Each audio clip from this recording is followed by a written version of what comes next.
జై తెలంగాణ, జై కవితక్క, జై బీసీ. ఈరోజు మరి ఏదైతే కేంద్ర ప్రభుత్వం కులగణన ఏదైతే చేస్తుందో దాన్ని మరి గతంలో ఈ రాష్ట్ర ప్రభుత్వం మనకు మోసం చేసిన విషయం అందరికీ తెలిసిన విషయమే. మరి బీసీల కులగణన రావాలంటే ఆ యొక్క కేంద్రం ఏదైతే కులగణన చేస్తుందో ఆ ఫార్మేట్లో బీసీ అనే పదం లేదు కాబట్టి బీసీలలో ఉన్న ప్రతి ఒక్కరు కూడా, బీసీలే కాదు ఎస్సీ ఎస్టీ మైనార్టీ వాళ్ళు కూడా అందరూ కూడా రేపు మేధావులు కానీ విద్యావంతులు కానీ మరి కుల సంఘాల నాయకులు కానీ అందరూ తప్పకుండా మరి కవితమ్మ గారి నాయకత్వంలో రౌండ్ టేబుల్ సమావేశం ఏదైతే మాసప్ ట్యాంకులో జరుగుతుందో తప్పకుండా అందరూ హాజరు కావాలని చెప్పేసి తెలియజేస్తూ, మరి అలాగే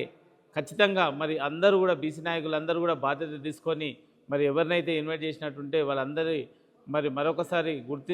గుర్తు చేసి మరి వాళ్ళని పిలిపించాలని చెప్పేసి కోరుకుంటూ జై బీసీ, జై జాగృతి.